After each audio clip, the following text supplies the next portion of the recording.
Hello, and welcome to Rory's Brainworks and this quick reference guide. Be sure to stay safe, sane, and consensual out there. Now, let's talk about the Larks head. Exactly.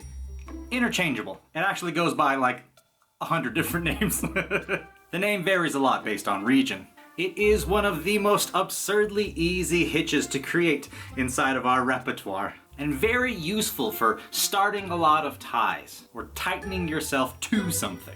Now, it is a cinching hitch, and cinching can sometimes be the enemy of rope bondage, but if used correctly, it is a helpful tool at all times. Now, often I like to call it a lark's head when I'm working with the tails of the rope, or if I'm putting into something more complex like a single or double column tie. Precisely, and that's what we're gonna do now. I'm gonna take the bite of our rope, the middle of our rope, and I'm just going to reach inside of it. And with my fingers, I'm going to wrap down, grab the rope, and pull up, creating this wonderful little thing. And at that point, you wrap it around the girth of someone. Now, you don't necessarily have to use this technique in order to create the girth hitch beforehand and put it around someone. You can simply take the bite of the rope, go around someone's girth, and stick the tail ends of the rope through. Create opposing tension. That's usually the easiest way to do it.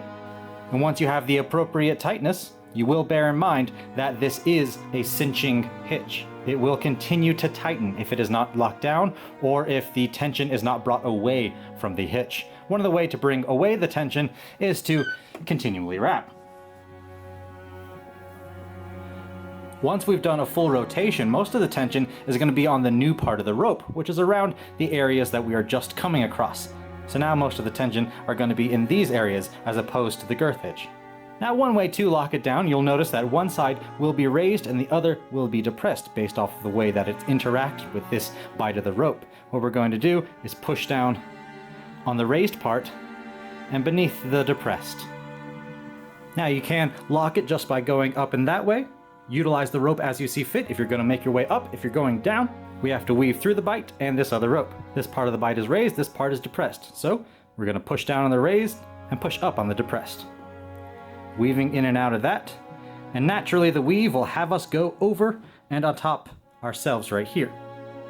That'll give us a lock. Locking down a girth isn't always necessary. Diffusing the tension elsewhere, like I had talked about earlier, is normally the best way to mitigate some of the dangers of a cinching hitch. Now, most of the time, this hitch right here is going to be on the back. So just take what I've taught you on the front here and apply it to the back. You want prettiness up front and structure in the back. Now, bear in mind, all this information are what I have been taught or have observed over my experience. Hey, I hope that quick reference guide helped you out a little bit on your rope journey. Be sure to like, subscribe, and comment down below to feed those algorithm gods. As always, I'm Rory. This is my brain. I'm fairly certain it works. Be safe and go create some art.